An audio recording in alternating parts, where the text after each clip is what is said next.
มื้อนี้เป็นมื้อที่16เป็นมื้อที่3ที่พวกเราได้ลงพื้นที่ช่วยเหลือผู้ประสบภัยน้ำท่วมอยู่ในขอบเขตนครหลวงเวียงจันทน์มื้อนี้พวกเราจะมาลงช่วยเหลือผู้ประสบภัยตัวจริงอยู่ที่บ้านหาดกันซาหาดดอกแก้วแล้วก็เขตเมืองหาดไซฟองเฮานำโดยทางท่านวัฒนชัยนาคสงสิงห์นำทีมแล้วก็มื้อนี้พร้อมด้วยทีมงานหลากหลายภาคส่วนเป็นต้นกระแมนทั้งศิลปินจากประเทศเพื่อนบ้านก็ได้เข้ามาห่วงและพวกเขามาเบิ่งภาพบรรยากาศกันเลยครับเนาะพาแท้เนาะเนี่ยเนาะเจ้าเองก็เป็น FC เนาะเศร้าผ่านมันไปเรื่อยๆเนาะย้ำมีเงินอยู่ดีๆก็ไปหาแล้วยาวทันก็ค่อยว่ากันขอบใจเพิ่นว่าสนับสนุนนี่มีเจ้าหน้าที่น้ำอยู่นั่นนี่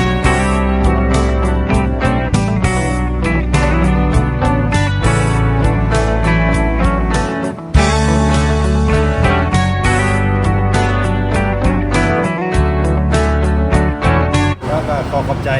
ทางพี่แม่แล้วก็พี่ชายเนาะแล้วก็พร้อมด้วยทีมงานเนาะจากห้างเดลิฟคัสเซ็ตเนาะขอบใจหลายๆเนาะที่ว่าเป็นมีน้ำคิดน้ำใจเนาะระดมช่วยกันแล้วก็จากทางห้างเพิ่นเนาะได้ทั้งหมด15,840,000เนาะ15,840,300 กีบนะพี่น้องเนาะมีปลายนะเพราะว่า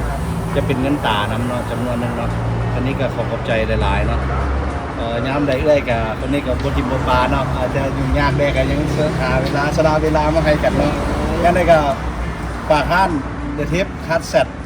เนาะพี่น้องเนาะม่วนนะครับประกันนี้แล้วก็นักห้องน้ำอายเพิ่นก็ประจำการอยู่หันตลอดเนาะรักกินไม่ได้บ่ร้อยเหตุผลบอกโอ้หลายเนาะนี่แต่ว่าพริกข้าพเจ้ามากๆเลยข้าพเจ้าก็เชื่อว่าหลายๆคนคือสิมักเส้นกันเนาะแล้วก็จังได๋ก็ขออวยพรให้เรื่อยเนาะแล้วก็ทีมงานที่ดีมีแฮงสุขภาพแข็งแรงประสบผลสำเร็จในทุกด้านกิจการเจริญรุ่งเรืองเฮงๆรวยๆรวยๆเนาะเนาะได้กลับคืนเป็น100 ล้านเท่าพันล้านเท่าเนาะรวยแล้วก็เอามาไว้น้องไซส์เขาเนาะขอบใจเอาเบิ่งฝากเชิญชวนเลยพี่แมมก็ขอให้ป้อนดีแล้วนะครับเจริญแล้วก็เราร่วมกันกับการเพลงของพวกเรานะครับทางเกษตรนะครับในวันนี้มีทุกคนการเพลงทุกคนร่วมกันมาช่วยกันเดี๋ยวเราก็ยังมีอะไรต่อเนื่องนะหลายอย่างขอบคุณมากๆครับหน่อยหนึ่งพี่ช่วยกันมาบริจาคนะคะคนที่พี่น้องทั้งหลายที่แบบว่าเดือดร้อนน้ำท่วมแล้วก็ลำบากที่ออกไปไหนไม่ได้อะไรไม่ได้เรามาช่วยกันบริจาคแบ่งปันน้ำใจนะคะตามพี่แมมได้ที่ให้แล้วตามที่เราศรัทธากันได้นะคะช่วยกันค่ะคนลาวด้วยกันนะคะที่คนไทยเป็นคนไทยเราเป็นกับมีน้ำใจช่วยคนลาวอะไรนี่นะครับอยากสนับสนุนค่ะอยากช่วยค่ะแล้วเดี๋ยวนี้เป็นคนลาวแล้วจะไปสิโซกหัวเยอะขอบใจที่เมื่อไหร่ได้ขอบใจที่เดือดร้อนก็สามารถทักเข้ามาขอความช่วยเหลือได้จากทีมงานพวกเรามังกรทองนะครับเชิญชวนก็จะมาบริจาคด้วยนะครับมีวันนี้แล้วก็พรุ่งนี้อีก1 วันนะครับก็ขอบใจน้องสายรุดเนาะที่ว่าเพิ่นฝากมาให้ 10,000 บาทเนาะ 10,000 บาททางมาโดยน้องสายแพทย์เนาะเพิ่นก็เมื่อวานนี้ก็ไปช่วยกันเนาะช่วยเนื้อช่วยแห้งช่วยอะไรเพิ่นก็ช่วยเนื้อช่วยแห้งพี่น้องซ้ำมันก็สุดยอดแล้วเนาะเป็นไงก็ฝากนำเด้อพี่น้องเด้อขอเชิญชวนเด้อพี่น้องเด้อมาช่วยพี่น้องของชาติของพวกเรานำกันเนาะสะดวกทางไหนใกล้บ่อนไหนไปบ่อนนั้นนะพี่น้องเนาะเราจะเชื่อเสมอว่าคนลาวเป็นคนมีน้ำใจเนาะแล้วก็ก็ทีมกันเนาะ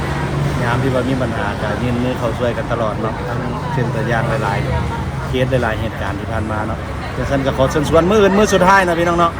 พวกเขาตั้งแต่เวลา 3 โมงจนฮอด 8 โมงแรงเนาะ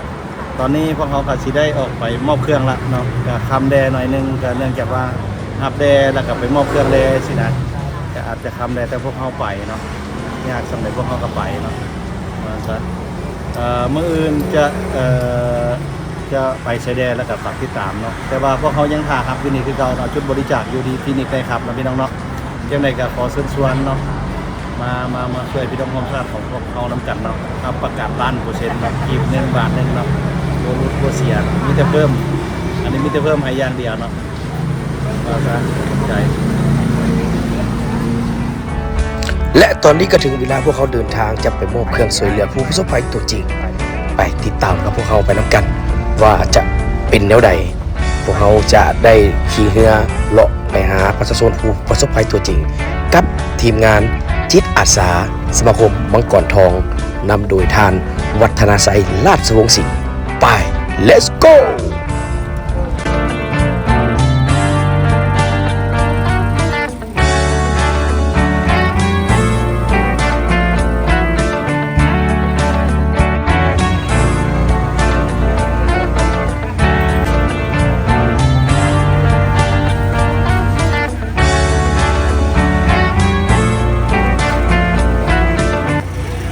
และพวกเขาก็มาฮอดจุดเป้าหมายที่พวกเขาจะมอบเครื่องช่วยเหลือ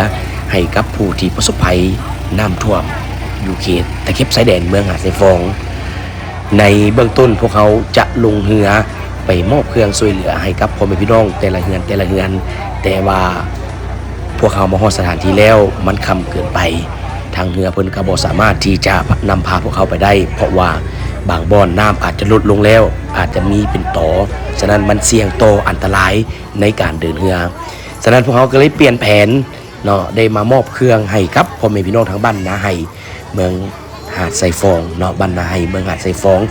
นครหลวงเวียงจันทร์เขานี่แหละก็เป็นอีกบ้านหนึ่งในเขตตะเข็บชายแดนที่ว่าถืออุทกภัยน้ำท่วมเนาะถือว่าพ่อแม่พี่น้องหลายหลังคาเรือนและก็หลายครอบครัวที่ประสบปัญหาเกี่ยวกับขาดแคลนน้ำดื่มแล้วก็ขาดแคลนเกี่ยวกับเรื่องอาหารการกินต่างๆฉะนั้นพวกเขาจึงได้เปลี่ยนแผนเนาะมามอบให้กับพี่น้องทางบ้านนาไฮเมืองหาดทรายฟองนครหลวงเวียงจันทร์จากทีมงานจิตอาสาสมาคมมังกรทอง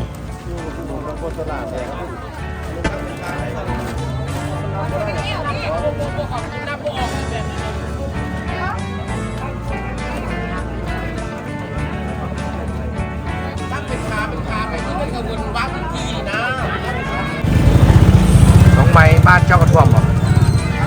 คือกัด ท่วมหลายบ่ ก็ถึงนี่ นี่เลยโอ้วันนี้ ขอบ ทั้ คุ ง ณจั๊ว ทั้งเสียเพิ่นมาช่วย ขอบคุณขอบใจ ขอบใจเพิ่น อือ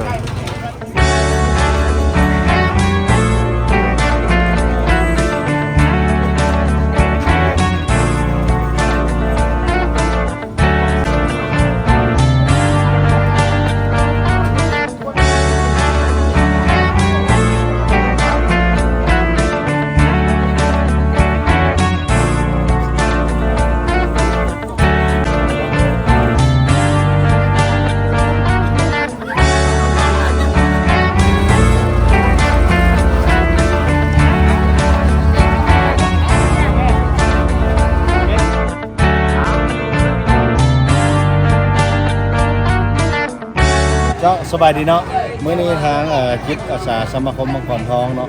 ร่วมกับหมู่ครูไอ้น้องเนาะพร้อมกับหมู่ครูไอ้น้องแล้วก็หมู่ครูญาติพี่น้องเนาะที่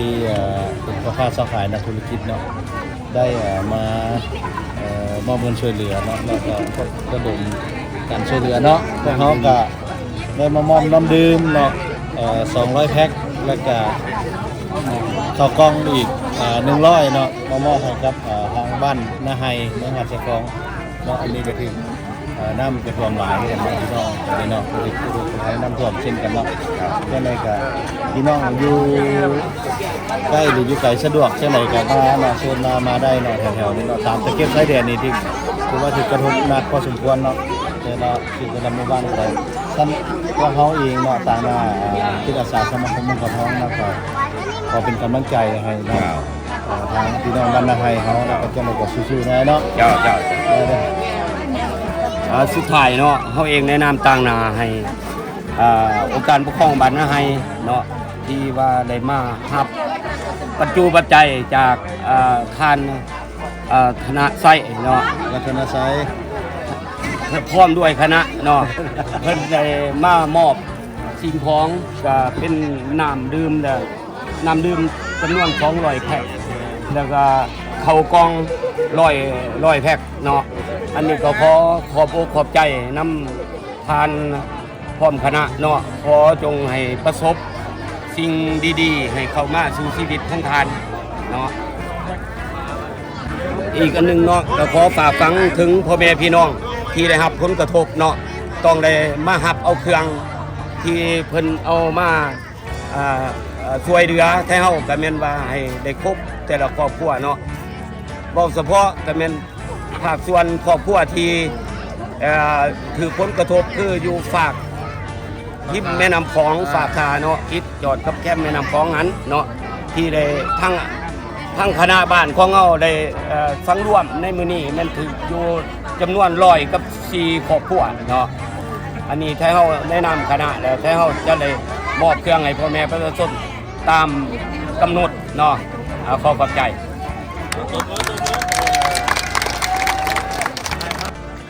แล้วหลังจากนั้นพวกเขาก็ได้มอบเครื่องจะเป็นน้ำดื่มแล้วก็ยายเข้ากล่องให้กับพ่อแม่พี่น้องประชาชนผู้ที่มารอท่าเพื่อรับเอาเข้ากล่องเนาะไปบรรเทากันซะก่อนเนาะให้ลูกให้หลานให้พ่อให้แม่ให้ได้กินแล้วก็เห็นใบหน้ายิ้มแย้มแจ่มใสของพ่อแม่พี่น้องประชาชนที่ได้รับเครื่องจากพวกเขาก็มีความรู้สึกดีใจและก็อยากให้ทุกท่านผ่านวิกฤตครั้งนี้ไปให้ได้